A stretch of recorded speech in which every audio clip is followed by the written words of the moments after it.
Насколько понятным было обучение? Было ли Вообще тяжело? непонятно. Соның соңында деп. Соның соңында деп. Мен аж прям мурашка алып кетті ғой сіздің сөздеріңізден. Ақшаның бәрі осы жерде. Ақшаның бәрі бизнесте. Баршаңызға сәлем. Бүгін біз Жанбота екеуміз қорытынды сабақ болды бізде.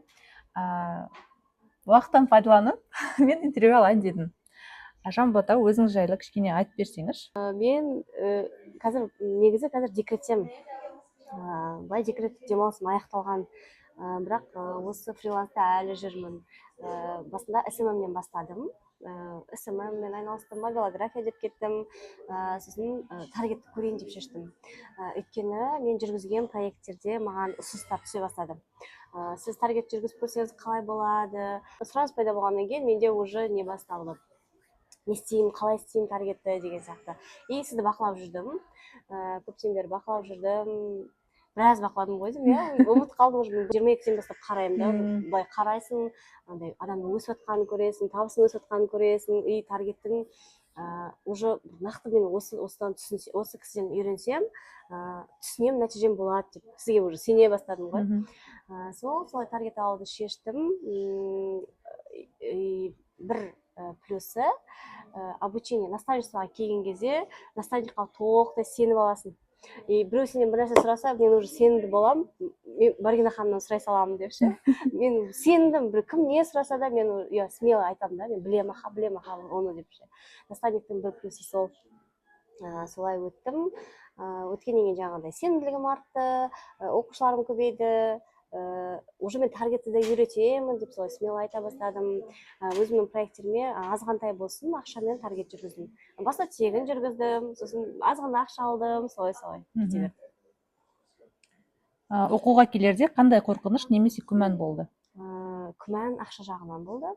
Ақшаны ақтаймын ба, қалай болады, кете аламын бары қарай.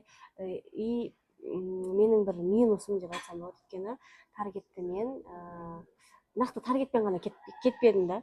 SMM-де де мобилографияны бәрін бірге алып жүрдім ғой. Сол менде минус болды деп ойлаймын. Өйткені фокусым шашырап кетті. Ананы да білем, мынаны да білем. Біреу таргетті басында сразу таңдап кетуім керек деп қазір ойлап отырмын. Өйткені ананы тастауға да жалко болып тұр ғой, менде де болды ғой өйткені. Как будто таргетке кетіп қалсам, бұл жақта ақша қалай аламын деген сияқты. Вдруг мен бір нәрсе білмей қалам, вдруг мен блокировканы білмей қалам деген сияқты. И сондай қорқынышыммен мен екінші рет сізге тағы келдім. Бұрын қандай сұрақтар түсініксіз болды сізге? Бұрын маған блокировка түсініксіз болды. Фейсбуктың іші маған бір қытайша жазулар сияқты көрінетін. Мен түсіне алмаймын. Мен каждый раз келген сайын сізден сұрап жаза беруші едім ғой. Басынан бастап неге кіресің, панель управления кіресің, связанный аккаунтыға кіресің, жалғанғанға кіресің. И соны мен бар ғой, блокнотыма қараймын, бүкіл жерге жаза берген, пока түсінгенше ше. И менде қорқыныш болды, түсінбей қаламын деген. Өйткені оның алдында бір офлайн өттім, оны түсінбедім, онлайн өттім, оны мүлдем түсінбедім. И осы жолы мендегі сол қорқынышым сол болды, түсінбеймін қаламын. И біреу бір нәрсе сұраса, өзімнің проектімде нәтиже көрсетпей қаламын деген болды. Сондай қорқыныштар. Нәтижеге жетуге сізге не көмектесті? Маған өзімнің қорқынышымды жеңуім, сіздің қолдауыңыз, көмегіңіз, әрдайым 24/7 байланыста болғаныңыз, сол өте үлкен көмек. Қандай нәтиже алдыңыз? Мен нәтижем 1 миллион табыс. Көп проекттер алдыңыз, таргетке? Қорықпай алатын болдыңыз? Қорықпай алатын болдым. Блокировкалар алдыңыз? Блокировка алдым, консультация алдым. Сосын тағы не нәрсе. Не нәрседен қорқам, қандай проектте қорқам, мен соларды алдым. Мендегі қорқыныш ол клиенттің ақшасын сливать етіп аламын ба деген, нәтиже бермей қаламын ба, адам жазбай қаламын. И тағы да бір менде қорқыныш бар екен, Facebook блокировкаға түсіріп аламын ба деген. Сондай болған.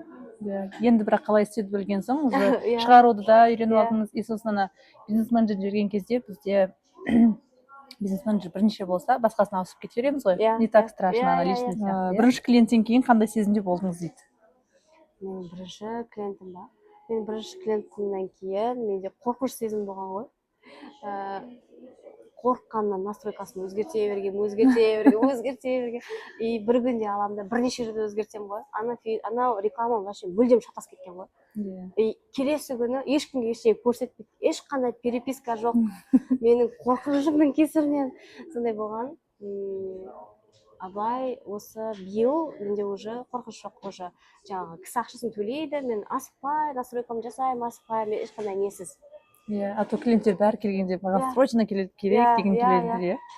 И сол кісі сол маған срочно керек, все, результат бола ма деген сайын мен бұдан сайын қорқа бастадым ше.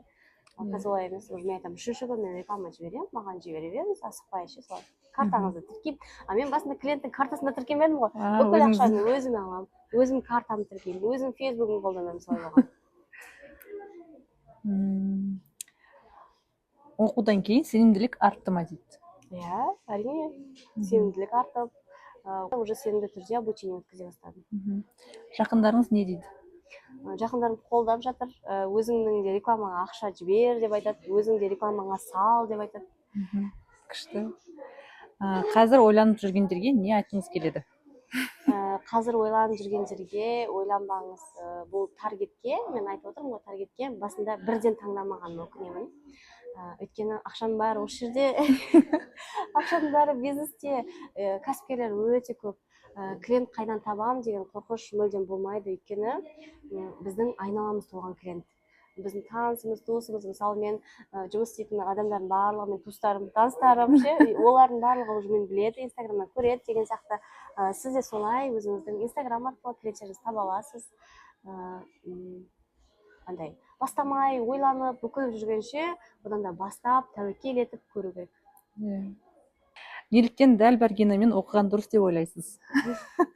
Өйткені қарапайым жеткізеді, барлығын түсінікті жеткізеді, үнемі қолдау, үнемі байланыста. Білмеймін, бұл кісіге мен түнгі сағат 2-де де жаза аламын ше.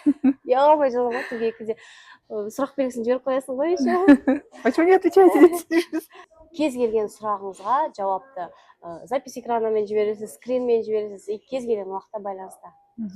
Сізге ең құнды болған нәрсе не дейді? Құнды болған, сізбен танысу, сөйлесу. Жалпы осы фриланста енді көп адамдармен танысасың ғой, неше түрлі адамдармен танысасың. И бір адамдар болады, сен сәл алыс шақыстағың келеді, араласып кеткің келмейді. Сіз екеуміз мысалы неше сағат отырмыз осы жерде, әлі сөйлесіп отырмыз, қайта алмаймыз десеңізші. Құндылықтарымыз бір болып тұр ғой. Рахмет. Хотя не против. Спасибо, очень приятно. Мен аж прям мурашка алып кетті ғой сіздің сөздеріңізден.